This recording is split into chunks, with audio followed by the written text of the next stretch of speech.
Hallelujah. आइए हम प्रभु के वचन में चलें।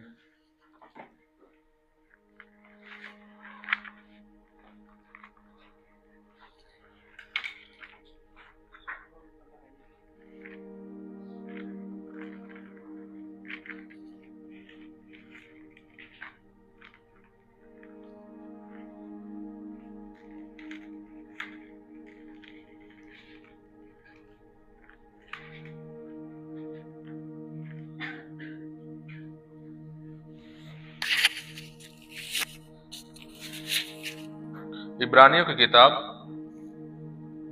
हम लोग देखेंगे। इब्रानियों की किताब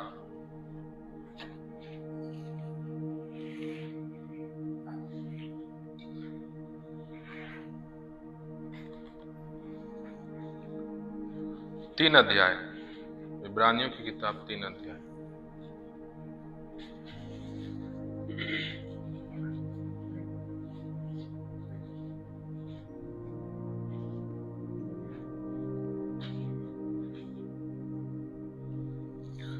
सात वचन से हम लोग पढ़ते हुए चलेंगे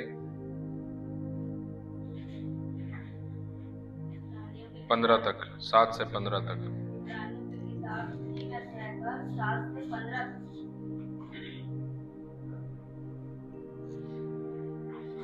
अतः जैसा पवित्र आत्मा कहता है, यदि आज तुम उसका शब्द सुनो तो अपने मन को कठोर ना करो, जैसा कि क्रोध दिलाने के समय और परीक्षा के दिन जंगल में किया था, जहाँ तुम्हारे बाप दादों ने मुझे जांच कर परखा और 40 वर्ष तक मेरे काम देखे। इस कारण मैं उस समय के लोगों से क्रोधित रहा और कहा, इनके मन सदा भटकते रहते हैं और इन्होंने मेरे मार्गों को नहीं पहचाना। तब मैंने क्रोध में आकर शपथ खाई, वे मेरे विश्राम में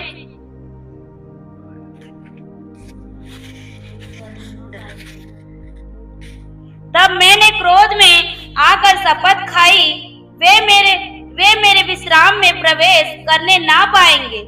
हे भाइयों, चौकस रहो कि तुम में ऐसा बुरा और अविश्वासी मन ना हो जो तुम्हें जीवते परमेश्वर से दूर हटा ले जाए, वरन जिस दिन तक आज का दिन कहा जाता है, हर एक दिन एक दूसरे को समझाते रहो।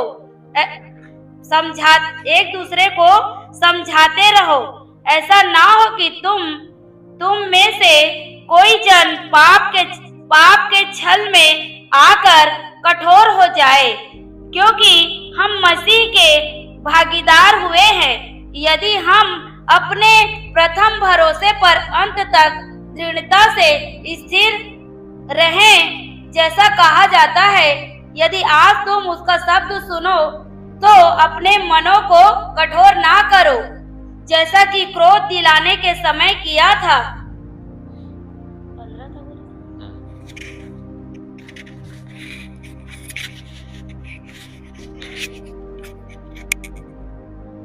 हालेलुया। यहाँ पर इब्रानियों की पत्री में जो पुराने नियम में घटना घटी थी उसके बारे में यहाँ पे लिखा हुआ है कि पवित्र आत्मा कहता है। 7 वचन में क्या लिखा है? पवित्र आत्मा। हालेलुया।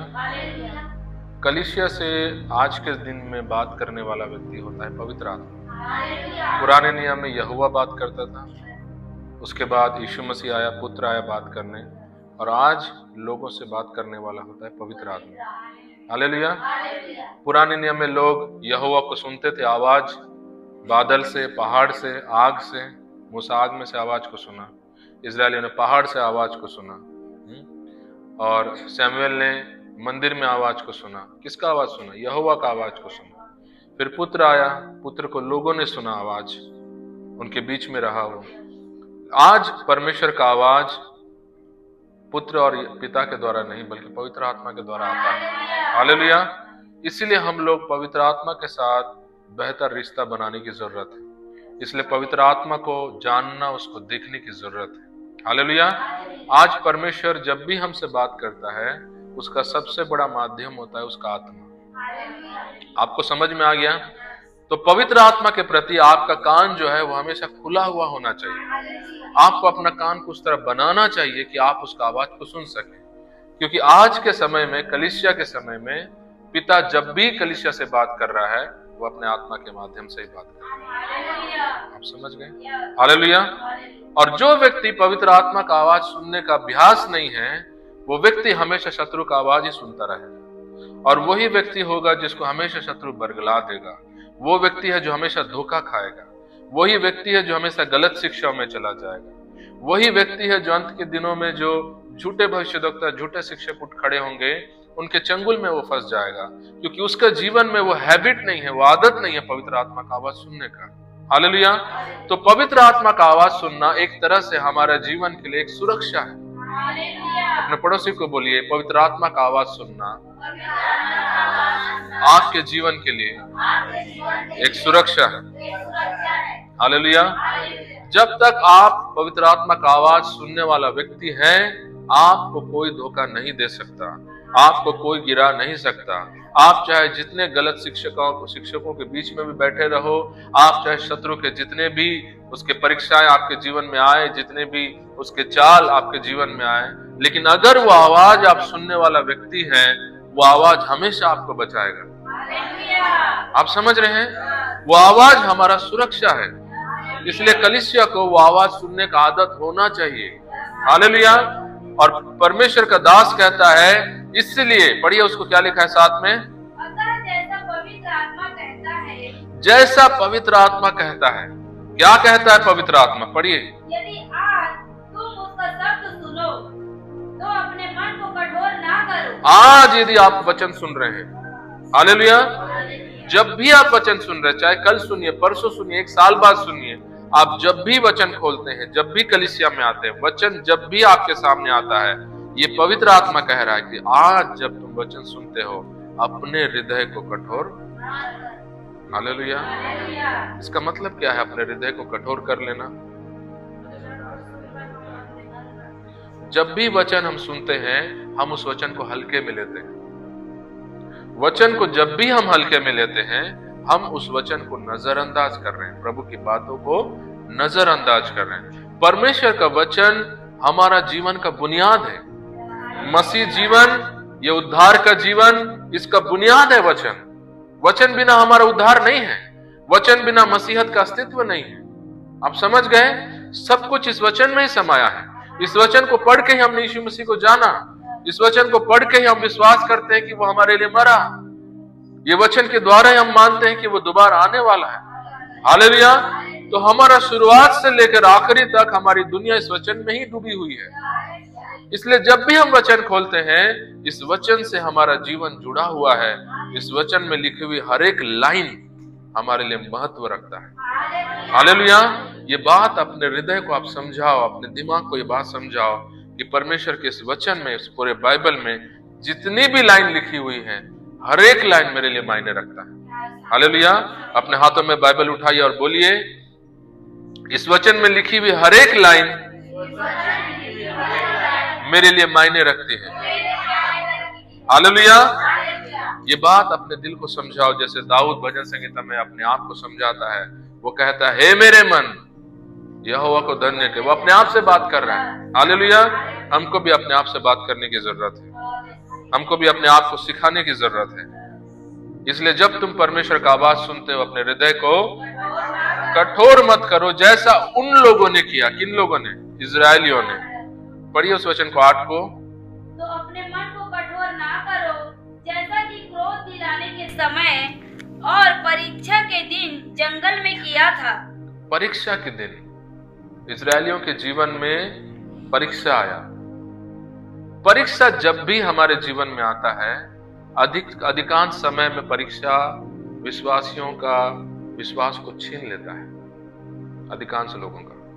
बहुत कम लोग होते हैं जो परीक्षाओं में भी विश्वास बनाए रखते हैं। परमेश्वर इजरायलियों को मिस्र से कनान देश, ये है मिस्र और ये है कनान, ये मिस्र से कनान ले जाने से पहले, गुलामी से आजादी में ले जाने से पहले, बंधनों से महिमा में ले जाने से पहले, आप मेरी बात सुन रहे हैं? तकलीफों में से आशीषों में ले जाने से पहले परमेश्वर हमेशा आपका परीक्षा करता है। ये परमेश्वर का काम करने का तरीका है। ये बात हमेशा जानो कि आपके जीवन में जब भी तकलीफ आता है वो एक परीक्षा है, और वो तकलीफ आता है आपके जीवन में एक महिमा को लाने के लिए। हालेलुया। फिल्मी दुनिया में लोग गाने लिखते हैं कि परमेश्वर जो है, भगवान जो है, वो हमारे साथ खेलता है, हम उसके कठपुतली हैं, वो हम उसके रंगमंच पे खड़े हैं और वो हमारे साथ खेलता है। ये गलत बयान है। पिता अपने बच्चों से कभी नहीं खेलता, वो उनको परीक्षा लेता है। उस जगह का आशीष देने से पहले उनको देखता है कि क्या ये लोग लेने के लायक है या नहीं। अब्राहम से उसने वादा किया, मैं तुझे औलाद दूंगा। ना सिर्फ उसे औलाद दूंगा, उसने बोला तेरे औलाद आसमान के तारों के समान होंगे, रेत के तिनकों के समान होंगे, तो विश्वास का पिता कहलाएगा, तुझसे जातियां निकलेंगी। हालेलुया। तुझसे जातियां लिखेंगे और तू जाति जाति का पिता कहलाएगा। हालेलुया। उतना बड़ा आशीष, उतना बड़ा वायदा जो आशीष उसके लिए परमेश्वर रखा था। और अब्राहम एक साधारण इंसान था, बुढ़ापे में। जब परमेश्वर उसके सामने आकर ये वायदा किया, उसका उम्र था 75 साल, और 75 साल से 85 साल आ गया, कोई औलाद नहीं। 95 आ गया, कोई औलाद नहीं। उसको लगा परमेश्वर आज बोला, मतलब कल मेरे पत्नी के पेट में बच्चा आने वाला है। अगर आज प्रभु आकर आपको बोले मैं तेरे को धनवान इंसान बनाने वाला हूं, आप कितना दिन का आशा करेंगे? एक दिन, एक महीना, एक साल, 100 साल थोड़ी आशा करेंगे आप। 100 साल बाद मैं धनवान बनूं, ऐसा कोई आशा करता है? मेरी बात आप समझ रहे हैं? प्रभु यदि आपको आकर बोले मैं कल तुझे गाड़ी देने जा रहा हूं, कार, 4 चक्का गाड़ी, मैं तुझे जल्द एक 4 चक्का गाड़ी देने जा रहा हूं, आप क्या सोचोगे? जो जल्द यानी वो कब आएगा आपको? 1 महीने में आएगा, 1 साल में आएगा, या 2 साल में आएगा, या कितने साल में आएगा? 50 साल बाद? 75 साल की उम्र में परमेश्वर उसको बोलता है मैं तुझे, वो भी एक साधारण इंसान की तरह सोचा होगा 1 साल में हो जाएगा, या 6 महीने में हो जाएगा, या 3 महीने में हो जाएगा। 1 साल बीता, 2 साल बीता, 3 साल बीता, 4 साल बीता, 10 साल बीत गए, उसका विश्वास डगमगा गया। वो कहने लगा एलियाजर मेरा बेटा बनने के लायक है, उसी को बना दो। वो परमेश्वर का काम आसान करने का कोशिश कर रहे हैं। आप मेरी बात समझ रहे हैं? उसको लग रहा है परमेश्वर बोल दिया, लेकिन वो कर नहीं पा रहा है। वो भी देख रहा होगा ये बूढ़ी हो चुकी है, इनको मैं बच्चा नहीं दे सकता, तो वो परमेश्वर को सपोर्ट कर रहा है, बोल रहा है प्रभु आप गलती से बोल दिए होंगे, कोई बात नहीं, आपने एलियाजर को मेरा बेटा बना दो, उसी को दे दो मेरा सारा आशीष। परमेश्वर बोले नहीं, एलियाजर नहीं। फिर वो इंतजार किया। कुछ साल बाद जब उसका बाल पकने लगे और बूढ़ा होता चला गया है ना, लोग उसको बोलने लगे उस दिन तो तू आके मिठाई बांट रहा था, परमेश्वर तेरे को औलाद देने जा रहा है, तेरा मिठाई बासी हो गया, कहां है तेरे औलाद? तरह तरह के लोग उस समय के, उसके नौकर, उसके रिश्तेदार उसको पूछे होंगे, उसकी पत्नी भी उसको पूछी होगी क्या हो गया, अभी तक 90 साल लग गया है, तुम्हारा 100 साल लग गया है क्या? 75 साल से लेकर के 100 साल आते तक वो इंतजार किया। बीच में सारा के क्या नाम था उसका, हगार जो था, हजीरा जिसको हिंदी में कहते हैं, वो नौकरानी से एक बच्चा वो पैदा किया। वो सोचा परमेश्वर का काम अब मैं आसान कर ही देता हूँ। एलियाजर को उसने तिरस्कार कर दिया। वो बोलता है मेरे से एक बच्चा निकलना है तो मैं नौकरानी से बच्चा पैदा करता हूँ, और उसने एक बच्चे को पैदा कर दिया। परमेश्वर बोला नहीं, हमारा परमेश्वर कमजोर नहीं है। हालेलुया। जब वो विलंब करता है इसका मतलब ये नहीं कि वो हमें ध्यान नहीं दे रहा है। जब वो हमको तकलीफों में छोड़ा हुआ इसका मतलब ये नहीं कि वो हमको अनदेखा कर रहा है या वो अपने वायदों को भूल चुका है। हालेलुया। जब हम वचनों को पढ़ते हैं, जब हम जीवनों को पढ़ते हैं, अब्राहम का, दानियल का, हमको सीखना है कि हमारा परमेश्वर असल में कैसा परमेश्वर है। हालेलुया। कुछ लोग वचन पढ़ करके दानियल को जानने लगते हैं, कुछ लोग वचन पढ़कर शेरों को जानने लगते हैं, कुछ लोग होते जो परमेश्वर को जानने लगते हैं। हालेलुया। ये वचन उसका प्रकाशन है। किसका प्रकाशन है? आप जब भी वचन पढ़ते हो अपने परमेश्वर को जानो, उसका काम को जानो, उसका तरीकों को जानो, उसका सोच को जानो। हालेलुया। जब आप अब्राहम की कहानी पढ़ते हो, आप किसको देख रहे हो वहां पर? आप अब्राहम का तकलीफ को देख रहे हो, सारा को देख रहे हो? परमेश्वर को देखो। हालेलुया। वो क्यों इतना देर विलंब किया? वो देख रहा है इसका विश्वास को, उसका भरोसा को, कि वो परमेश्वर पर कितना भरोसा रखता है। लेकिन वो डगमगा रहा था। हाजिरा के पास चला गया, और एक कौन था वो, उसका सेवक एलियाजर के पास चला जा रहा था। परमेश्वर बोला, मैं जो बोला वो करूंगा, तो मुझ पर भरोसा रख। हालेलुया। और वो 100 साल का उम्र उसका आ गया। लोग उसको और पूछ भी रहे होंगे और उसके पास जवाब भी नहीं होगा, क्योंकि वो इतना ही बोल पा रहा होगा, परमेश्वर बोला है। कई बार आपके पास वायदे होते हैं परमेश्वर के वचन में, और आप उन वायदों को पकड़ कर रहते हैं, और संसार या फिर जो लोग प्रभु में बने नहीं हैं, स्थिर नहीं हैं, वो लोग आपको भी सवाल करते होंगे, आपका वचन में ऐसा कहते हैं, प्रभु ऐसा बोला है बोलते हैं, और आपके जीवन में क्यों समस्या है, क्यों तकलीफें हैं, क्या हुआ, इतना दिन हो गया अभी तक ये समस्या क्यों दूर नहीं हुआ। अब्राहम का एक लंबा समय लगा उसका आशीष को वो पाने के लिए। हालेलुया। और 100 साल की उम्र में वो एक बेटा को पाया। हालेलुया। उस वायदे को पूरा होते हुए देखा अपने जीवन। हालेलुया। और जब वो वायदा पूरा हुआ, वो खुश हो गया। वो बोला, अब परमेश्वर का जो वायदा है मेरे जीवन में शुरुआत हो चुका है। लेकिन वो गलत था।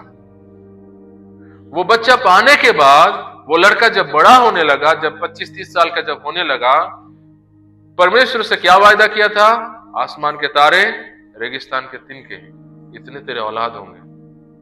अब वो एक ही लड़का को पकड़ के वो खुश हो रहा है कि परमेश्वर 1000 देगा बोला, लेकिन नहीं देगा तो भी चलेगा, एक तो मिल गया है, मैं उसी से खुश हूं। लेकिन परमेश्वर अपने वायदों में खरा उतरने वाला परमेश्वर। हालेलुया। उसका वचन को वो कभी नहीं भूलता, उसके वायदों को कभी नहीं भूलता। वो आपसे जो जो वादा किया है, वो एक एक बिंदु भी उसको पूरा करने के लिए वो है। हालेलुया। वो आधा अधूरा पूरा करने वाला परमेश्वर नहीं है। अपने पड़ोसी से बोला, आपका परमेश्वर अपनी बातों को आधा अधूरा पूरा नहीं करता है, आधा अधूरा पूरा नहीं करता, वो संपूर्ण रीति से पूरा करता है। वो संपूर्ण रीति से पूरा करता है। उसने कहा, मेरे वचन में से एक बिंदु और एक वो मात्रा और बिंदु को भी ध्यान देने वाला परमेश्वर। हालेलुया। लेकिन हम लोग कई बार कॉम्प्रोमाइज करते हैं। ठीक है प्रभु, आप 1 लाख देंगे, बोले 10,000 मिल गया, धन्यवाद। नहीं, वो बोला है 1 लाख, मतलब उसमें से एक जीरो का 1 रुपया भी वो कम नहीं करेगा। हालेलुया। वो पूरा अपना वायदों को निभाने वाला परमेश्वर। हालेलुया। आपको समझ में आ रहा है मैं क्या बोलूं? और वो सोच रहा था, अब्राहम एक बेटा हो गया, काफी है, इतना में मैं संतुष्ट हूं। लेकिन परमेश्वर अपने वायदों को वो स्मरण रखा है कि मैं इसको जाति जातियों का पिता बनाऊंगा। और वो आशीष आने से पहले अब्राहम जो है, अब्राहम बनने से पहले, आपको पता है अब्राहम का 2 नाम था। क्या नाम था? इब्राहिम और ऐसा लिखा है आपके हिंदी में? अच्छा, अंग्रेजी भाषा में लिखा है अब्राम और अब्राहम। रा के बाद हम, हा की मात्रा, और पहले हा नहीं था, है ना? तो जो बाद में अब्राहम करके जो नाम आया, उसका मतलब है पिता, जातियों का पिता। हालेलुया। इसलिए नाम बहुत मायने रखता है। परमेश्वर कभी भी आशीष देने से पहले लोगों का नाम बदला। हालेलुया। तो आप अपना नाम, आप समझ गए? शैतान का नाम रख करके बोलेंगे मैं आशीष में चलूंगा, नहीं हो सकता। परमेश्वर नाम बदलता है। हमारा परमेश्वर नाम का परमेश्वर है। नाम बहुत मायने रखता है परमेश्वर के राज्य में। हालेलुया। उसने याकूब को आशीष देने से पहले उसका नाम इजराइल रखा, क्योंकि याकूब का मतलब था ठगने वाला, इजराइल का मतलब परमेश्वर से लड़ने वाला। हालेलुया। वो जब यीशु मसीह को जन्म दिया, वो उसका माँ को नहीं छोड़ दिया, तो कुछ भी नाम दे दे उसका, चिंटू, मुंटू, बोलू, बबलू, ऐसा कुछ भी नाम दे दे, नहीं बोला। आप समझ रहे हैं? वो बोला यही नाम रखना, यीशु उसका नाम रखना। हालेलुया। तो परमेश्वर नाम का परमेश्वर है, वो नाम को महत्व देता है। सीमोन के पास जब आया, बोला आज से तो सीमोन नहीं, तू पतरस कहलाएगा। उसको आशीष देने से पहले, कलीसिया को खड़ा करने से पहले बोला तू चट्टान बनेगा, पतरस। हालेलुया। आप समझ गए? तो उस विषय में नहीं जाएंगे। लेकिन परमेश्वर अब्राम को, यानी इब्राहिम को अब्राहम बनाने से पहले, जातियों का पिता, एक व्यक्ति को जातियों का पिता बनाने से पहले, अब्राहम से अब्राहम बनने से पहले उसका परीक्षा हुआ। पहला परीक्षा हुआ, क्या वो उस वायदे को भरोसा करता है जो परमेश्वर ने उससे किया, मैं तुझे औलाद दूंगा। आप समझ गए? वो इंतजार करता रहा 100 साल की उम्र तक। और जब वो बच्चा पाया, फिर भी परमेश्वर बोला मैं इसको और परीक्षा करूंगा, क्योंकि मैं इसको बहुत बड़ा आशीष देने जा रहा हूँ। हालेलुया। जितनी बड़ी आशीष आपके भविष्य में इंतजार कर रही है, उतना बड़ा परीक्षा आपके जीवन में आता है। हालेलुया। एक मसीह के नाते अगर आप प्रभु में विश्वास योग्य है, ये बात को ध्यान से सुनिए, अगर आप प्रभु में विश्वास योग्य है, विश्वास योग्य मतलब आप यीशु मसीह के सिवा और कहीं अपना सर नहीं झुकाते हैं, आप प्रभु के साथ चलने वाला व्यक्ति हैं, आप हर दिन प्रार्थना करने वाला, वचन को मनन करने वाला, प्रभु से प्रेम करने वाला व्यक्ति। मैं सिद्धता की बात नहीं कर रहा हूँ, प्रभु के साथ चलने वाला, प्रभु को प्रति अपना हृदय देने वाला व्यक्ति। यदि आप वैसा व्यक्ति हैं और आपके जीवन में अगर तकलीफें आ रही है, प्रभु को हमेशा धन्यवाद दो। हालेलुया। क्योंकि जब जब परमेश्वर के लोगों के जीवन में समस्याएं आई, वो हमेशा अच्छाई को लाई। जब समस्याएं अन्य जातियों के जीवन में आती है, जब अधर्मियों के जीवन में आती है, जो प्रभु में रह करके भी इधर उधर दोनों पांव में नाव रखते हैं, जो घरों में प्रार्थना नहीं होती है, जो यीशु से प्रेम नहीं करते हैं, जो नाम के लिए हाजिरी देने कलीसिया आते हैं, उनके जीवन में जब समस्या आती है, वो उनको भूसे के समान उड़ाने के लिए आती है। लेकिन धर्मियों के जीवन में जब समस्याएं आती है, वो उनको प्रमोशन देने के लिए आती है। हालेलुया। तो अगर आप एक धर्मी जीवन जी रहे हैं, आप हमेशा आनंद मनाओ। आपका अभी का जो समस्या है, वो आपके लिए एक बड़ा प्रतिफल को रखा है। हालेलुया। आपको समझ में आ गया? ये बातें अपने जहन में लिख लीजिए, अपने जीवन भर इन बातों को लिख लीजिए। ये परमेश्वर का काम करने का तरीका है। हालेलुया। उसने अब्राहम को बेटा देते समय उसको परखा, उसके बाद जब बेटा आ गया, वो बोला मैं एक बार फिर इसको परखूंगा, क्योंकि इसका आशीष बहुत बड़ा है। और उसने बोला कि तेरा एकलौता बेटा को मुझे दे दे, और वो तैयार हो गया, अपना एकलौता बेटा को ले गया पहाड़ पर उसको बलि देने के लिए। और जैसे उसको मारने वाला था, परमेश्वर ने बोला रुक जा, उस भेड़ को मार जो वहां पे झाड़ी में फंसा हुआ है। और उसके बाद परमेश्वर का एक स्टेटमेंट आता है, एक बयान आता है। वो बयान बहुत ही मतलब बड़ा है पर अब्राहम के बारे में। वो कहता है अब मैं जान गया। कौन कह रहा है? हालेलुया चिल्ला दिया। अब नहीं बता पा रहे कौन बोला। अब मैं जान गया। इतने सालों से वो नहीं जाना अब्राहम, बोल रहा अब मैं जान गया। उसको परीक्षा करने के बाद वो बोलता है अब मैं यकीन हो गया मुझे कि तू परमेश्वर का भय मानता है। हालेलुया। वो देखना चाहता है हमारे अंदर कि हम उसका कितना भय मानते हैं। अब मैं जान गया कि तू बहुत स्मार्ट है, ऐसा नहीं बोला। अब मैं जान गया कि तू बहुत चालाक है। अब मैं जान गया कि तू बहुत ही मतलब ज्ञानी है। वो बोला अब मैं जान गया कि तू परमेश्वर का भय मानता है। परमेश्वर क्या देखना चाह रहा था? उसके प्रति भय को देखना चाह रहा था। आप समझ गए? जब परमेश्वर आपको तकलीफों में डालता है, वो आपकी चीज अंदर एक ही चीज को खोजता है, भय। क्या अभी भी आपके अंदर उसके प्रति भय है? क्या है वो भय? जब मनुष्य के अंदर वो भय नहीं होता है, समस्या आते ही वो परमेश्वर को कुड़कुड़ाने लगता है। वो भय नहीं होने के कारण, भय आपको बोलता है कि मैं कैसे उसको कुछ बोल सकता हूँ, वो परमेश्वर है, मैं मनुष्य हूँ। हालेलुया। आप मरते रहेंगे, लेकिन फिर भी वो भय के कारण आप उसका अनादर कभी नहीं करेंगे। आप मरते रहेंगे, लेकिन कभी आप उसको छोड़ने के लिए आप सोचेंगे भी नहीं, क्योंकि वो भय आपके अंदर में कि मैं इसको छोड़ूंगा तो मैं खुद नाश हो जाऊंगा, इसके बिना मेरा जीवन है ही नहीं। और आज कई विश्वासी लोग क्यों प्रभु को छोड़कर चले गए? वो भय नहीं होने के कारण। आप समझ गए? भय हमारे अंदर होना है परमेश्वर के लिए, और परमेश्वर वही चीज को खोज रहा है हमारे अंदर। वो हमको तकलीफों में डाल रहा है खोजने के लिए, उस मोती को खोजने के लिए, उस हीरा को खोजने के लिए। क्या है वो हीरा हमारे जीवन में? परमेश्वर के लिए भय। उसका हर एक वायदा हमारे जीवन में वो पूरा करने से पहले क्या खोज रहा है? भय। आप समझ गए मैं क्या बोलना चाह रहा हूं? परमेश्वर आपके जीवन में हमेशा क्या खोज रहा है? अपने पड़ोसी को बोलो, परमेश्वर आपके जीवन में उसके प्रति भय को हमेशा खोजता है। हालेलुया। आप दारू पीते हैं, आपके सामने बोतल रखेगा और देखेगा आप उसको कितना भय मानते हैं। आप समझ रहे हैं? वो भय को खोजता है आपके अंदर। और अब्राहम को अब्राहम बनाने से पहले उसने उस भय को खोजा कि सच में मैं इसको आशीष दे सकता हूं क्या? क्या इसमें मेरा प्रति भय है क्या? और जब उसने देख लिया, उसने बोला, अब मैं जान गया अब्राहम परमेश्वर का भय मानता है, और बोला, मैं तुझसे जो जो वायदे किया वो सबको पूरा करने जा रहा हूं। हालेलुया। वो वायदा पूरा होना शुरू उस दिन से हुआ। जब उसका बेटा पैदा हो तब नहीं, जब परमेश्वर ने उससे बात किया तब नहीं, जब वो जान गया कि उसके अंदर भय है, तब परमेश्वर ने फिर से रिपीट किया कि अब जो मैं तुझसे बोला हूं उसको मैं पूरा करने। हालेलुया। इजरायलियों को भी वो आशीष देना चाहता था, लेकिन उनके अंदर भय को देखना चाहता था। इसलिए वो कुछ दिनों का यात्रा को उसने कुछ सालों में बदल दिया। परमेश्वर उनको उसने रेगिस्तान से ले गया, उनको तकलीफों से ले गया, देखना चाहता था, उनको भूखा रखा, उनको प्यासा रखा। आप समझ रहे हैं? परमेश्वर अपने लोगों को क्या रखा? आपको 2 दिन अगर खाना घर में नहीं मिला, आप क्या करेंगे? कितने लोग हैं जो तो प्रभु को धन्यवाद देंगे, आज मेरे घर में खाना नहीं है।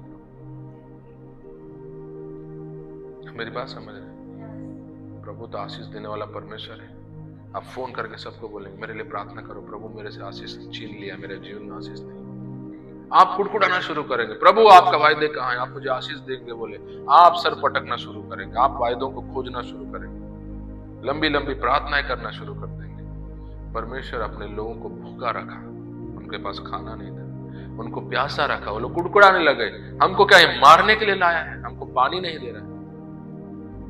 परमेश्वर उनको खाना दिया, जब वो लोग कुड़कुड़ाए, उनको आसमान से मन्ना बरसाया, उनको मांस भी खिलाया, उनको पानी भी पिलाया, उनको दिया आशीष।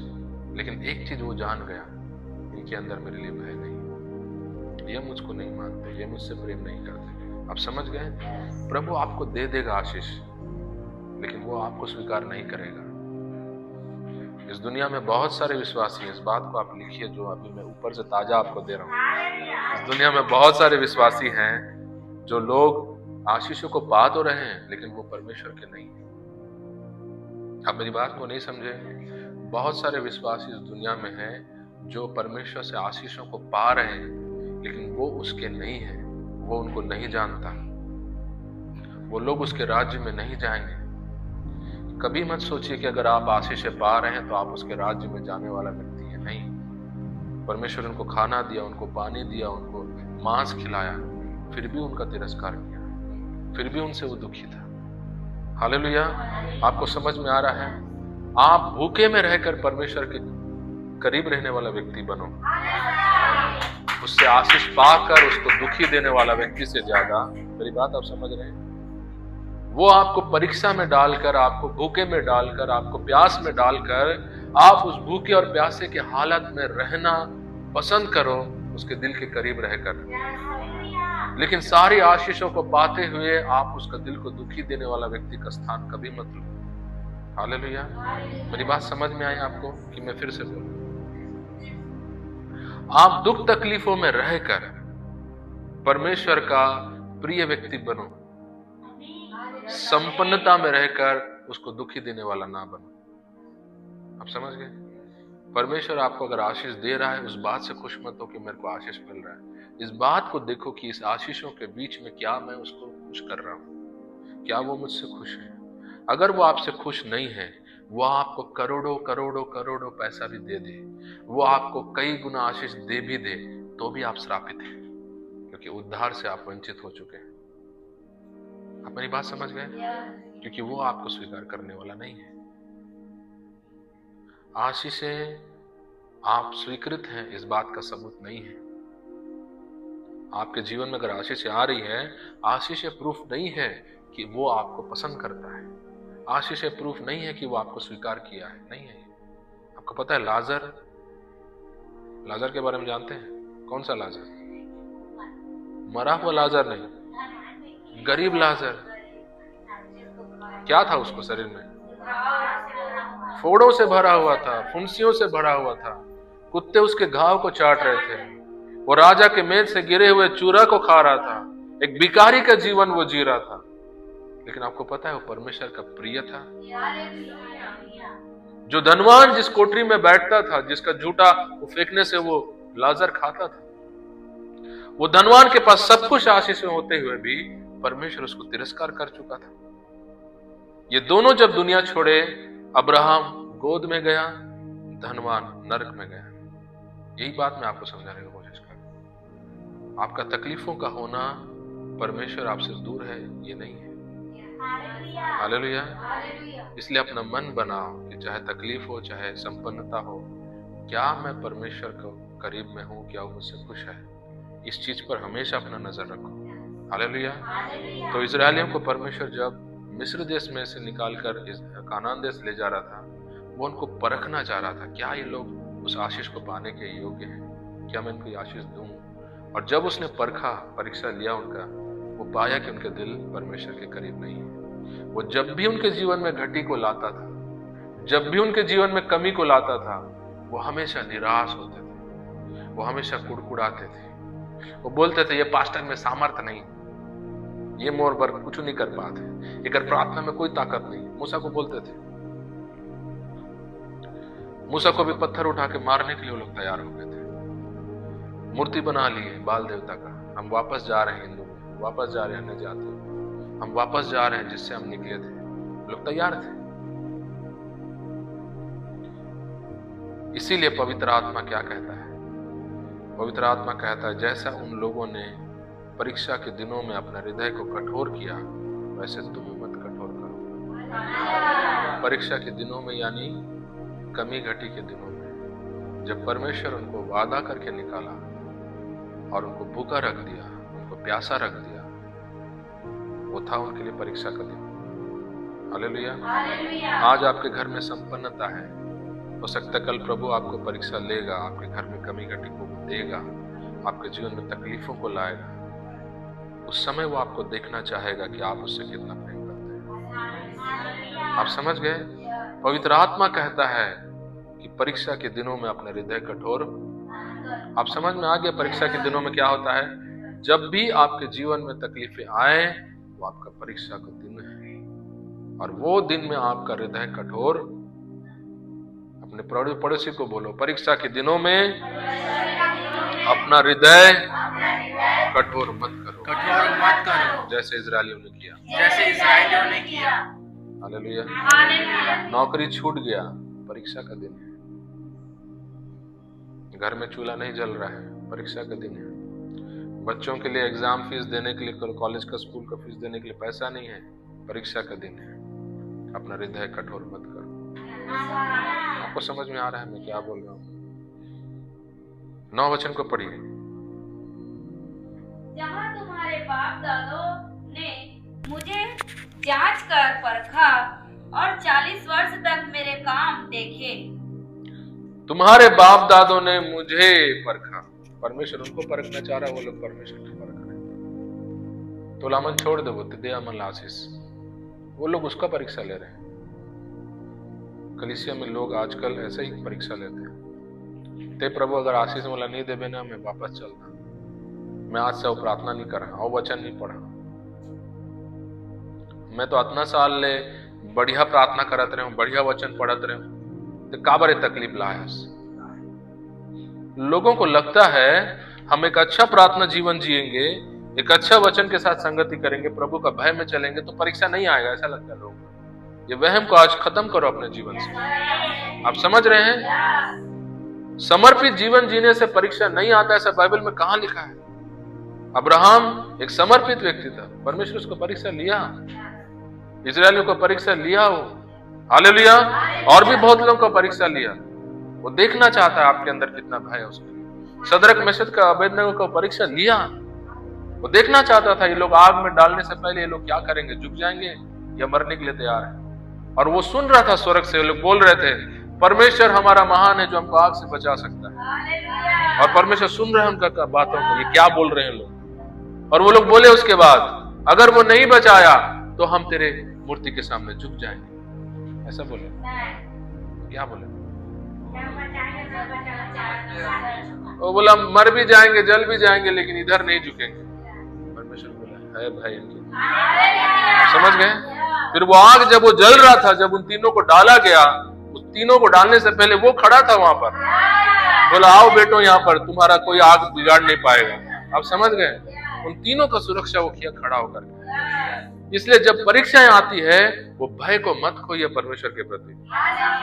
जब कमी घटी आती है, जब समस्याएं आती है, वो भय को बनाए रखिए, क्योंकि वो भय ही आपको समस्या में बचा के रखेगा।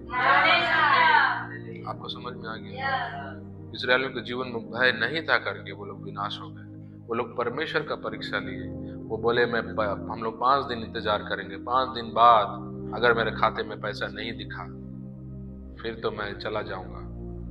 और कई लोग बचकानी हरकतें करते हैं, बाइबल पढ़ना छोड़ देते हैं, प्रार्थना करना छोड़ देते हैं, चर्च में आएंगे मुंह लटका हुआ लेकर आएंगे, आराधना होता रहेगा, गुमसुम होकर बैठे रहेंगे। तीन जाना मोर जीवन में बड़ समस्या, निराश होकर रहेंगे, क्योंकि आशीष आता रहेगा तो उनका भय बढ़ता रहेगा, आशीष कमता रहेगा तो भय भी कमता रहेगा। आप समझ गए? चाहे जैसा भी आपका हालत हो, आपका आराधना परमेश्वर के लिए हमेशा पूरा होना चाहिए। हालेलुया। आपका चेहरे में हमेशा आनंद दिखना चाहिए, प्रभु में हमेशा आनंद मनाओ, प्रभु को हमेशा धन्यवाद दो। आपका आराधना में, आपका सजदा में कभी कमी नहीं आना चाहिए। अपने पड़ोसी को बोलो, कभी आपकी आराधनाओं में कमी ना दिखे। 10 वचन को पढ़िए। इस कारण मैं उस समय के लोगों से क्रोधित रहा और कहा, इनके मन सदा भटकते रहते हैं और इन्होंने मेरे मार्गों को नहीं पहचाना। परमेश्वर कहता है इसलिए मैं उनसे क्या रहा? क्रोधित रहा है। वो ना बदलने वाला परमेश्वर है। आज भी जब उसके लोग कुड़कुड़ाते हैं, जब तकलीफों में गिरते हैं और तकलीफों के समय जब बोलते हैं, प्रभु मैं तो आपका इतना सेवा किया, मैं तो आपके लिए इतना कुछ किया, मेरा घर छोड़ दिया, मेरा परिवार छोड़ दिया, नौकरी छोड़ दिया, और आप मुझको ये दिन देखने के लिए दे रहे हैं। लोग जब कुड़कुड़ाते हैं, परमेश्वर बोलता है मेरा मन उनसे दुखी है, मैं उनसे नाराज हूं, क्रोधित हूं। और कहता है ये अपने हृदय में क्या करते हैं? इधर उधर भटकते रहते हैं। उनका मन कभी स्थिर नहीं है प्रभु में, उनका मन भटक रहा है, विचलित मन है। जब हर चीज हर तरफ से जब आशीषें हैं, कूद कूद के आएंगे, ऐसे ऐसे कंधे उड़ा उड़ा के कलीसिया में आएंगे, सब चीज है। वो दिन के गाना, वो दिन के वचन ऐसे बोलेंगे, का मस्तरी से मोर दिल पवित्र आत्मा पूरा छू डाली से। और जिस दिन घर में समस्या है उस दिन कंधे झुके रहेंगे, उस दिन नहीं बोलेंगे वो दिन के वचन, वो दिन के गाना, वो दिन के प्रभु के स्पर्श, पवित्र आत्मा। आप मेरी बात समझ गए मैं क्या बोल रहा हूं? जब आशीष से रहते हैं लोग एक्साइटेड रहते हैं, लोगों को हर चीज प्रभु का याद रहता है, वो क्या क्या किया, वो कैसे छुआ। जब दुख तकलीफ है सब भूल चुके हैं प्रभु क्या क्या किया। हालेलुया।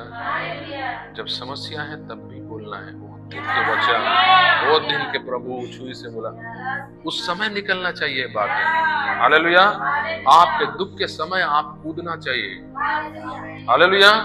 संसार खुशी के समय कूदता है, मसीह लोग दुख के समय कूदते हैं। हालेलुया। क्योंकि वो हमारा अवसर है अपने आप को एक बेहतर उसका बेटा बेटी बताने का, उसको बताने के लिए कि मैं आज भी आपके प्रति विश्वासी हूँ। हालेलुया। और परमेश्वर कहता है ये अपने मन में हमेशा इधर उधर भटकते रहते हैं। और उन्होंने, पढ़िए, और इन्होंने मेरे मार्गों को नहीं पहचाना। मेरे मार्गों को नहीं पहचाना। वो क्या कहना चाह रहा है? परमेश्वर कह रहा है कि ये लोग मुझे जाने नहीं, ये लोग मुझे जाने नहीं, मेरे मार्गों को नहीं पहचाना। इसका मतलब क्या है? परमेश्वर कोई रास्ते से चल के जा रहा है और बोल रहा है ये रास्ता को याद रखो। क्या है मार्ग? परमेश्वर कहता है मेरे तौर तरीकों को ये लोग नहीं जाने, मुझे नहीं जाने। मैं जो इनको परीक्षा में डाला, क्यों डाला ये लोग नहीं जान रहे। मैं इनसे नफरत नहीं बल्कि इनसे प्रेम कर रहा हूं। मैं इनका हृदय को देख रहा हूं, ये लोग नहीं जाने कि मेरे को समस्या इसलिए आया था कि परमेश्वर मेरे हृदय में क्या है देखना चाहता है, नहीं जाने। अगर मैं इनको तकलीफ देने वाला परमेश्वर होता तो इनको मिस्र से कभी निकाल के नहीं लाता। ये मेरे को नहीं जाने। जब इनके सामने आगे कुआं, पीछे खाई थी, पीछे सैनिक लोग, आगे समुद्र था, मैं असंभव को संभव कर दिया, रास्तों को खोल दिया समुद्र को, जो कभी हो नहीं सकता वो चीज। और ये लोग सोच रहे हैं मैं इनसे प्रेम नहीं करता हूं। आप समझ गए? हम भूल जाते हैं उन गवाहियों को, जिन गवाहियों को देते समय हम खड़े होकर रो रहे थे, प्रभु मोर जीवन में इतना बड़े काम करे, मोला इसने करे, इसने करे।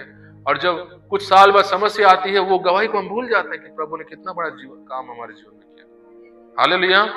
जब समस्या में होते हैं, हम बैठकर सोचना चाहिए 5 साल पहले, 2 साल पहले, 15 साल पहले प्रभु ने मेरे जीवन में क्या क्या काम किए, उन चीजों को सोचना चाहिए। हालेलुया। उन गवाहियों को याद करना चाहिए। आज जो आप गवाही दे करके आनंदित मना रहे, उस तकलीफ के दिनों में उन गवाहियों को सोचकर आनंद मनाओ और बोलो, प्रभु आप जीवित हैं। हालेलुया। अगर आप मुझसे प्रेम नहीं करते तो मेरा उस बीमारी को आप चंगा नहीं करते, मैं उस जलदल से कभी निकल कर नहीं आ पाता। हालेलुया। आप मेरी बात समझ रहे हैं मैं क्या बोलना चाह रहा हूं? परमेश्वर कहता है वो मुझे कभी नहीं जाने। परमेश्वर को जानना बहुत जरूरी है। अगर आप मसीह हैं और आप अपना प्रभु को नहीं जानते, आप मसीह नहीं हैं। मसीह का मतलब एक विश्वासी जो प्रभु का बेटा और बेटी कहता है अपने आप को, वो तो उसका बेटा और बेटी तभी कहलाता है जो अपने पिता को जानता है, अपने प्रभु को जानता है। हालेलुया। यूहन्ना के 17 में यीशु मसीह ने प्रार्थना किया कि पिता वे आपको जाने, अनंत जीवन यही है कि वे आपको जाने। हालेलुया। आप अपना प्रभु को कितना जानते हैं, वो आपकी समस्याएं बताएंगे, वो तकलीफ बताएंगी। जब लोग आपका सताव करेंगे, जब लोग आपको यीशु मसीह को छोड़ने के लिए बोलेंगे, वो हालात बताएगा कि आप यीशु को कितना जानते हैं, आप अपना प्रभु को कितना जानते हैं। हालेलुया। इसलिए मसीहत जब आप जीवन जी रहे हैं, यीशु मसीह में जब जी रहे हैं, अपना प्रभु को हर दिन जानो। जब भी आप बाइबल खोलते हैं उससे प्रार्थना करो, मैं आपको जानना चाहता हूँ। जब आप घुटने टेक के प्रार्थना करते हैं, बोलो प्रभु मैं आपको जानना चाहता हूँ। अपना प्रभु को ढूंढो वचनों में, उसके व्यक्तित्व को ढूंढो, उसके स्वभाव को ढूंढो। हालेलुया। आप उसको जानोगे तो उसके बारे में आप दुनिया को प्रचार कर पाओगे, उसका व्यक्तित्व के बारे में आप प्रचार कर पाओगे। अगर आप उसको नहीं जानोगे तो सिर्फ आप उसका काम को दुनिया को बताओगे, उसके बारे में आप कभी नहीं बता पाओगे। आप मेरी बात समझे कि मैं फिर से बोलूं? जब तक आप प्रभु को नहीं जानोगे, आप सिर्फ उसके कामों के बारे में दुनिया को प्रचार करोगे। ये बात क्या है, आपको समझ में आया? आप किसी अन्य जाति के सामने जाओगे और बोलेगे यीशु मसीह लंगड़ा चलाते, अंधा आंख देते, मुर्दा जिलाते, वो कर जीवन में करे रिसी, मोर जीवन में एक जीवन में करे। आप खाली आश्चर्य कामों के बारे में बात करोगे, परमेश्वर क्या कर सकता है वही सब आप बोलोगे, क्योंकि आप परमेश्वर को जाने नहीं। लेकिन जब आप परमेश्वर को जान जाते हो, यीशु मसीह को जब जान जाते हो, तो आप कामों का प्रचार नहीं करते हो। आप किसका प्रचार करते हो? आप वो व्यक्ति कौन है उसको आप बताना प्रयास करते हो लोगों को। वो कहां बैठा है, वो क्या सोच रहा है, वो क्यों आया जगत में, वो आपसे कितना प्रेम करता है। आप उसका व्यक्तित्व को आप जाहिर करते हो दुनिया के सामने। आपको समझ में आ गया? कितनों को आया समझ? सबको समझ में आया? आई से बाबा थोड़ा सा प्रभु को हर दिन जानो। अपने पड़ोसी को बोलो यीशु मसीह को हर दिन जानो। फिर से बोलिए यीशु मसीह को हर दिन।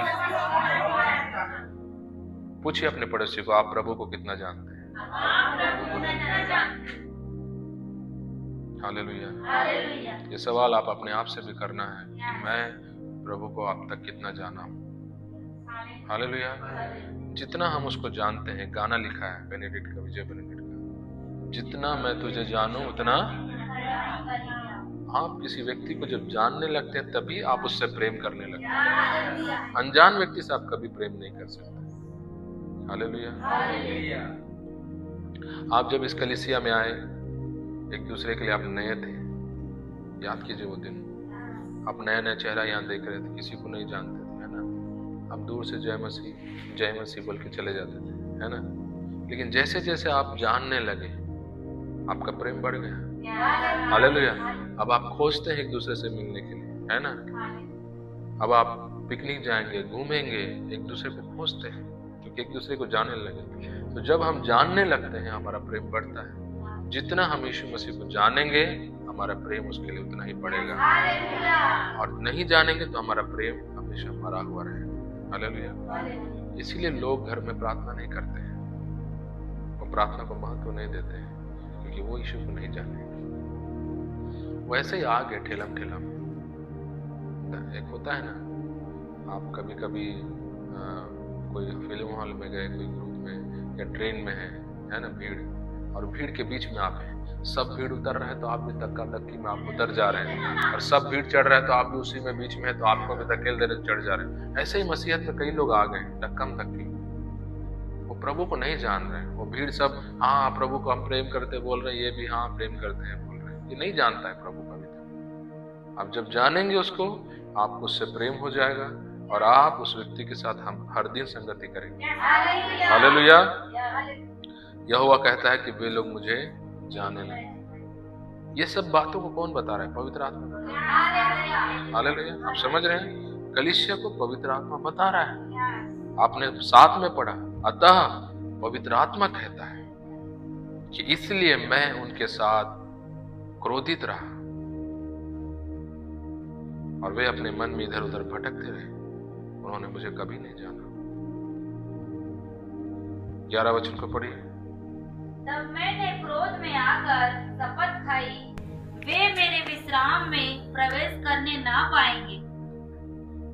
वे मेरे विश्राम में प्रवेश करने ना पाएंगे। परमेश्वर ने शपथ खाया। किससे शपथ खाया? अपने आप से। उसने शपथ खाया कि वे मेरे विश्राम में प्रवेश नहीं पाएंगे।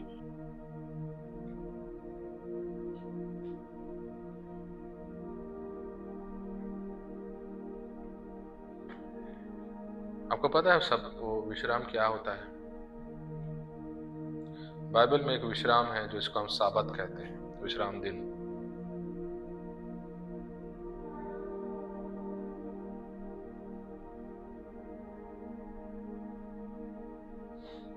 चार अध्याय का हम लोग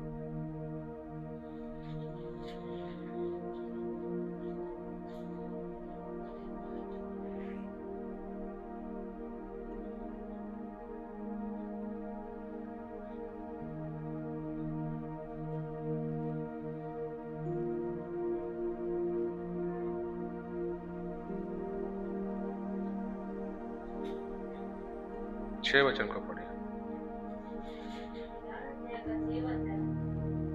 तो जब यह बात बाकी है कि कितने और हैं जो उस विश्राम में प्रवेश करें और जिन्हें उसका सुसमाचार पहले सुनाया गया, उन्होंने आज्ञा ना मानने के कारण उसमें प्रवेश ना किया। फिर से पढ़िए। तो जब यह बात बाकी है कि कितने और हैं जो उस विश्राम में प्रवेश करें और जिन्हें उसका सुसमाचार पहले से सुनाया गया, उन्होंने आज्ञा ना मानने के कारण उसमें प्रवेश ना किया। एक विश्राम है जिसमें इजरायली लोग प्रवेश नहीं कर पाए क्योंकि उन्होंने परमेश्वर को क्रोधित किया, आज्ञा ना मानने के कारण। 8 वचन को पढ़िए। क्योंकि यदि यहोशू उन्हें विश्राम में प्रवेश करा लेता, यहोशू उनको विश्राम में प्रवेश करा लेता। यहोशू कहाँ उनको लेके गया? इजरायलियों को कनान देश। मूसा चला गया दुनिया से, फिर यहोशू जो है इजरायलियों को ले गया। परमेश्वर बोला कि तुम मेरे विश्राम में प्रवेश नहीं कर पाओगे, और कई इजरायलियों को वो खत्म कर दिया रास्ते में, और वो लोग विश्राम में प्रवेश। हम जब उस कहानी को पढ़ते हैं हमको लगता है कनान देश के बारे में परमेश्वर बात कर रहा है, लेकिन असल में वो कनान देश का विश्राम परमेश्वर नहीं कह रहा है, ये और एक विश्राम के बारे में परमेश्वर कह रहा है। 8 को पढ़िए। क्योंकि यदि यहोशू उन्हें विश्राम में प्रवेश करा लेता तो उसके बाद दूसरे दिन की चर्चा ना होती। 9 को पढ़िए। अतः जान लो कि परमेश्वर के लोगों के लिए सब्त का विश्राम बाकी है। हालेलुया। हालेलुया। कनान देश में जाकर वो लोग विश्राम नहीं पाते। परमेश्वर ने जब बोला तुम मेरे विश्राम में प्रवेश नहीं करोगे, क्रोधित हो गए इजरायलियों से और उनको नाश कर दिया। और उसके बाद उनकी जो पीढ़ी आई, उनके बच्चे जो आए, वो लोग कनान में गए। लेकिन परमेश्वर बोला तुम मेरे विश्राम में प्रवेश, वो कनान के बारे में नहीं बोल रहा कि तुम कनान में प्रवेश नहीं करोगे, वो बोला तुम मेरे विश्राम में प्रवेश नहीं करोगे। और वो विश्राम जो परमेश्वर का है वो क्या है? यहां पर लिखा है 9 वचन में कि एक दिन रखा गया, एक विश्राम रखा गया है परमेश्वर के लोगों के लिए, कलीसिया के लिए, हमारे लिए एक विश्राम रखा गया है। वो क्या है विश्राम? 10 वचन को पढ़िए। अतः जान लो कि परमेश्वर के लोगों के लिए सब्त का विश्राम बाकी है। हाँ 10 को। क्योंकि जिसने उसके विश्राम में प्रवेश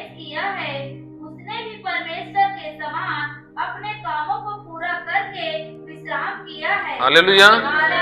वो कौन सा विश्राम जगह है जहां पर हम अपने कामों से मुक्त होकर के हमेशा के लिए वहां विश्राम करेंगे? परमेश्वर का राज्य। हालेलुया। जब इजरायलियों को उसने कहा तुम मेरे विश्राम में प्रवेश नहीं करोगे, वो कनान के बारे में नहीं, वो अपने राज्य के बारे में। हालेलुया। हम मनुष्य हमेशा छोटा दिमाग होता है, हम हमेशा आशीषों को छोटी नजर से देखते हैं, हम हमेशा वायदों को शारीरिक नजर से देखते हैं। परमेश्वर जब बोलता है वो शारीरिक से ज्यादा आत्मिक होती है। हालेलुया। तुम लोग मेरे विश्राम में कभी प्रवेश, वो उस विश्राम के बारे में बोल रहा है जो रखा गया है करके 10 वचन में लिखा है। हालेलुया। 9 वचन में लिखा है एक विश्राम रखा गया है परमेश्वर के लोगों के लिए। और 11 वचन क्या कहता है, पढ़िए। अतः हम उस विश्राम में प्रवेश करने का प्रयत्न करें, ऐसा ना हो कि कोई जन उनके समान आज्ञा ना मानकर गिर पड़े। हालेलुया। इसलिए हम क्या करें? प्रयास करें, हम यत्न करें, क्योंकि अंधकार संसार हमको हर तरफ से खींच रहा है, बोल रहा है तू मत चल उस रास्ते पर, तेरा परमेश्वर सही नहीं है, वो जीवित नहीं है।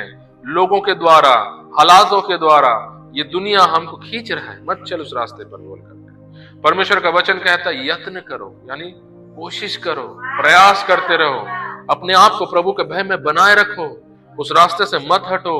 चाहे जितनी भी चुनौतियां आ जाए, चाहे जितने भी लोग आप तुम्हें ताना मारे, चाहे दुनिया जितना भी बोले कि तुम्हारा प्रभु तुम्हारे जीवन में नहीं है, ये सब बकवास है, तुम्हारे जीवन में कोई आशीष नहीं दिख रहा है, कहां गया तुम्हारा परमेश्वर, हजारों सवाल तुम्हारे सामने खड़े रहे, लेकिन उस रास्ते पे बने रहने के लिए यत्न करो, प्रयास करते रहो। हालेलुया। उस रास्ते को मत छोड़ो ताकि तुम उस विश्राम में प्रवेश कर। इसलिए प्रकाशित वाक्य में लिखा है जो जय पाएगा मैं उसे जीवन का मुकुट दूंगा। हालेलुया। उसको एक नया नाम दूंगा, उसको जीवन के वृक्ष से खाने के लिए दूंगा करके परमेश्वर वायदा। किससे वो वायदा करता है? जो जय पाएगा, जो यत्न करके उस जगह पर खड़ा रहेगा, जो प्रभु के रास्ते पर चलता रहेगा, चाहे जितनी भी रुकावटें आए, मैं प्रभु को नहीं छोड़ने वाला, मैं यीशु मसीह को नहीं कोसने वाला। भले मैं मर जाऊं, लेकिन मैं मरते मरते उसकी आराधना करते हुए जाऊंगा, लेकिन मैं उसको कोसूंगा नहीं। आप समझ गए? इजरायलियों ने काम नहीं किया, वो फेल हो गए। वो थोड़ा सा कमी आया, दुख आया, 2 दिन उनका गला सूख गया, पानी पीने के लिए नहीं है, वो बोलने लगे परमेश्वर हमको भूल गया, चलो रे हम दूसरा ईश्वर बनाएंगे हमारे लिए। उनको खाना नहीं मिला, वो बोला मूसा तो हमको मारने के लिए लाया है, कोई परमेश्वर नहीं है, चलो छोड़ो, वापस इजराइल मिस्र चलो। वो लोग हमेशा एक पांव में रेडी रहते थे, जैसे तकलीफ आता था प्रभु को कोसना, प्रभु के दास को कोसना शुरू। क्या आप वैसे हैं? 12 वचन को पढ़िए, 3 अध्याय का। हे भाइयों, चौकस रहो कि तुम में ऐसा बुरा और अविश्वासी मन ना हो जो तुम्हें जीवते परमेश्वर से दूर हटा ले जाए। हालेलुया। इसलिए हे भाइयों, भाइयों मतलब कलीसिया, हे कलीसिया के लोगों, क्या लिखा है? हे भाइयों, चौकस रहो। चौकस रहो। अपने पड़ोसी को बोलो चौकस रहो। चौकस रहो। चौकस का मतलब क्या है? सावधान रहो, अपना ध्यान दो, अपने आप को देखो, चौकस रहो। क्या चौकस रहो? आगे पढ़िए। कि तुम में ऐसा बुरा और अविश्वासी मन ना हो। हालेलुया। अंग्रेजी भाषा में लिखा है अविश्वासी रूपी बुरा मन। क्या लिखा है? अविश्वासी रूपी बुरा मन। इसका मतलब क्या है? अविश्वास जो होता है वो एक बुरा मन के साथ परमेश्वर उसको जोड़ता है। जब आप एक अविश्वास जीवन जीते हैं, आप एक बुरा मन लेकर परमेश्वर के साथ चल रहे हैं। अविश्वासी रूपी बुरा मन। आप समझ गए? इसीलिए अपनी चौकसी करो कि तुम्हारे अंदर अविश्वासी रूपी बुरा मन न आए। अविश्वास जब आपके अंदर आता है, अंग्रेजी भाषा में लिखा है ईवल हार्ट, यानी बुरा हृदय। एक अविश्वासी मन जिसका होता है, उसका एक्चुअली हृदय जो है वो करप्ट हो चुका है, खराब हो चुका है। जब भी आप परमेश्वर के भलाई पर जब डाउट करते हैं, आपका हृदय प्रदूषित हो चुका है। आप आप मेरी बात समझे? आप जब भी संदेह करते हैं कि प्रभु है कि नहीं, मेरे प्रार्थना को कोई सुन रहा है कि नहीं, मैं इतने दिन हो गया प्रार्थनाएं कर रहा हूं, परमेश्वर सुन रहा होगा कि नहीं हो रहा होगा, आपका हृदय प्रदूषित हो चुका है। वो अविश्वासी रूपी बुरा मन को ना आने के लिए अपनी चौकसी करो। ऐसा ना हो कि तुम परमेश्वर से, जीवित परमेश्वर से दूर हटा ले जाओ। परमेश्वर का वचन आगे में एक बात को सिखाता है।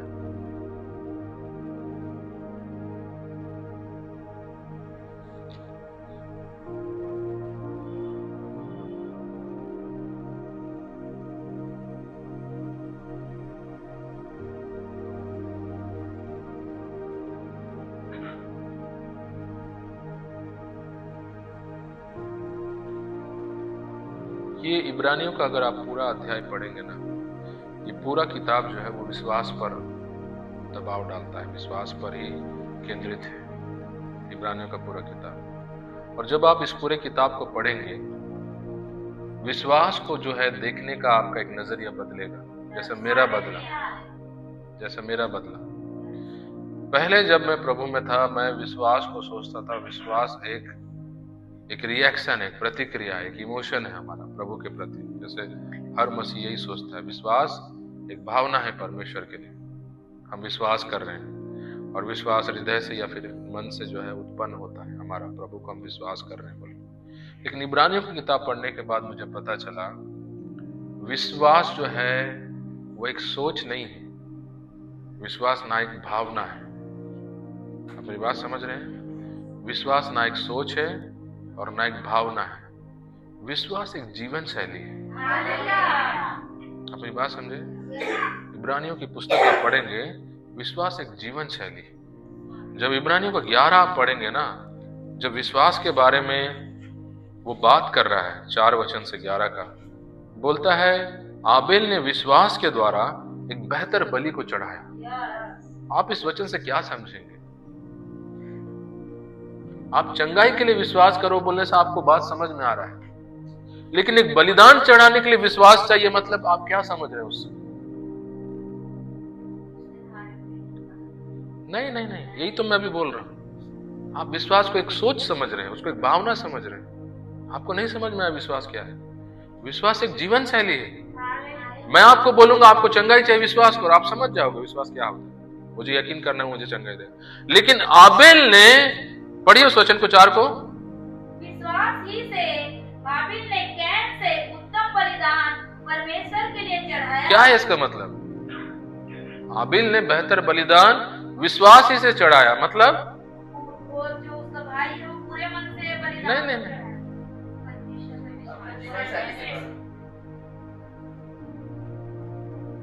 उसको पता है ये परमेश्वर है, आप समझ गए? उसको पता है मैं हवा में इसको नहीं चढ़ा रहा हूं, ये सच्चा परमेश्वर है। यहां पर विश्वास एक सोच को नहीं दर्शा रहा है, विश्वास एक जीवन शैली को दर्शा रहा है कि वो परमेश्वर को किस नजरिए से देख रहा है। हालेलुया। जैसे अगर कोई बोले कि उसने प्रेम के साथ परमेश्वर को अर्पण किया, जैसे वो प्रेम एक उसका जीवन का एक अंग है, एक उसका शैली है, वैसे यहाँ पर विश्वास दर्शाया जा रहा है कि उसने विश्वास ही से परमेश्वर को, उसके अंदर ये विश्वास नहीं था कि मैं चढ़ाऊंगा तो परमेश्वर उसको कबूल करेगा, वो विश्वास के बारे में नहीं बोल रहा है। कैन भी चढ़ाया, आबेल ने भी चढ़ाया। उन दिनों में परमेश्वर मनुष्य के इतने करीब था और इतने हकीकत रीति से बात करता था, आज की तरह हम लोग के जैसे वो लोग नहीं थे कि उनको विश्वास करना पड़ेगा कि एक परमेश्वर है करके। आप मेरी बात समझ रहे हैं? वो लोग जी रहे थे उस हकीकत में, उनको विश्वास करने की जरूरत नहीं।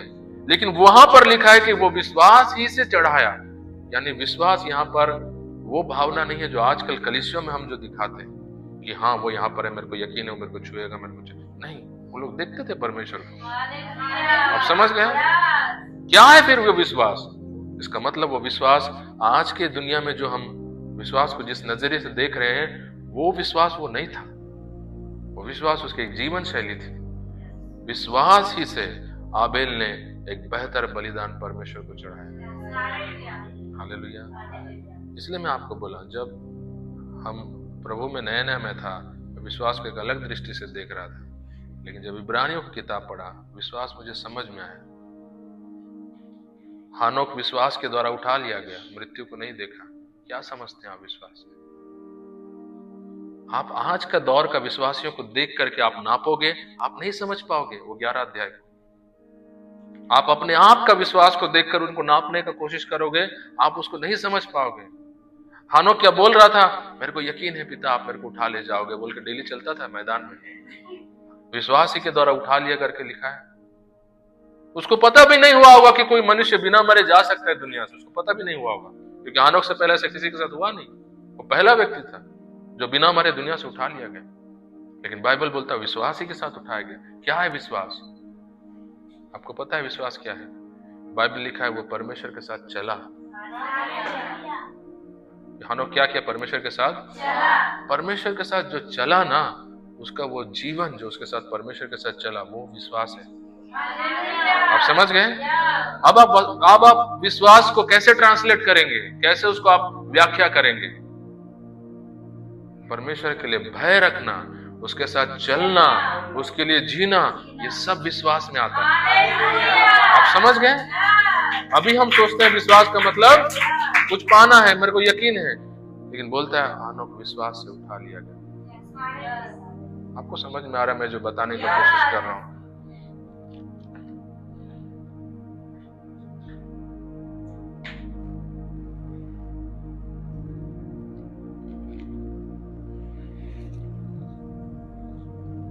तो जब हम परखे जाते हैं, जब हमारी परीक्षा हो रही है, संकट के दिनों में, तकलीफ के दिनों में, विश्वास को बनाए रखिए। अब जब मैं बोल रहा हूं विश्वास को बनाए रखिए, आप क्या समझ रहे हैं विश्वास को बनाए रखिए? अगर आज मेरे घर में गरीबी है, आप विश्वास को बनाए रखिए। मेरी बात को ध्यान से सुनिए। जब आप समस्याओं से गुजर रहे हैं, आपके घर में पैसे नहीं है, मैं आपको बोलूंगा विश्वास रखिए। विश्वासी क्या सोचेगा पता है? मेरे को विश्वास रखना है कि कुछ दिन बाद प्रभु पैसे देगा, विश्वास रखना है। बाइबल ऐसा नहीं सिखाता है। अभी जब आप पढ़े वचन को, आपको क्या समझ? अब जब विश्वास रखने के बारे में वचन सिखाता है, तो ये यकीन करने के लिए नहीं कि आने वाले दिनों मुझे पैसा मिलेगा। अब जब वचन आपको सिखा रहा है कि विश्वास रखो, इसका मतलब उसके साथ वफादार बने रहो। आप समझ गए? हालेलुया। आप देख रहे हैं विश्वास को हम कैसे लेते हैं और परमेश्वर विश्वास को कैसे वर्णन करता है। हमारा उसको व्याख्या करने का तरीका क्या है विश्वास को, और परमेश्वर उसको अपने दृष्टि से क्या चीज को देखता है विश्वास को। आप समझ गए? इसलिए उसका वचन कहता है कि तुम्हारा सोच और मेरा सोच धरती और आसमान जितना दूर है। हालेलुया। हमको उस व्यक्ति को जानना है, वो विश्वास को कैसे देखता है, हमको विश्वास को वैसे देखना है। वो पवित्र आत्मा को कैसे देखता है, हमको पवित्र आत्मा को वैसे देखना है। वो प्रार्थना को कैसे देखता है, हमको प्रार्थना को वैसे देखना है। वो उपवास को कैसे देखता है, हमको उपवास को वैसे देखना है। तब हम बोलेंगे कि हम उसके साथ चल रहे हैं, हम उसके साथ एक है। हालेलुया। लेकिन आज कलीसिया में 90% कलीसिया अपने तरीके से चल रहा है, अपने तरीके से उसको ट्रांसलेट कर रहा है, हर चीजों को उसको जैसा समझ में आ रहा है, उसको जैसा लग रहा है। परमेश्वर का दृष्टिकोण को वो छोड़ चुका है। ये हड्डी और मांस है, इसको समझना मुश्किल है। नए विश्वासी लोग इन चीजों को समझ नहीं पाएंगे। और जो लोगों को बचपन से मछली भी नहीं खिलाया गया, जो कांटा भी नहीं चाप पाए, वो हड्डी कहाँ चाप पाएंगे? आप समझ गए? तो ये दिक्कत होगा उन लोगों के लिए जो लोग उस ढांचे में कभी कदम नहीं रखे हैं। लेकिन मैं विश्वास करता हूँ कि आप लोग जितने साल से इन गहरी बातों को सीखते आ रहे हैं, आप लोग ये बातों को आज सीख पा रहे होंगे। Hallelujah, hallelujah. तो आज से जब भी आप विश्वास शब्द को सुने, आप कुछ पाने का नहीं, वो एक जीवन शैली को दर्शाता है। प्रभु के साथ आपका रिश्ता को विश्वास दर्शाता है। हालेलुया। उसके साथ जीने को विश्वास दर्शाता है। हालेलुया। जब लोग 10 रुपया डालते हैं, वो विश्वास को दर्शाता है। जब लोग कुछ भी नहीं देते हैं, वो विश्वास को दर्शाता है। जब संडे को लोग घर में सोए हैं कलीसिया ना आकर, वो विश्वास को दर्शाता है। अपनी बात समझ रहे हैं? आपका हर एक एक्शन, हर एक काम विश्वास को दर्शाता है। आप घर में प्रार्थना नहीं कर रहे हैं, वो आपका विश्वास को दर्शाता है। हालेलुया। प्रभु इस वचन के द्वारा हम सभी को आशीर्वाद दें।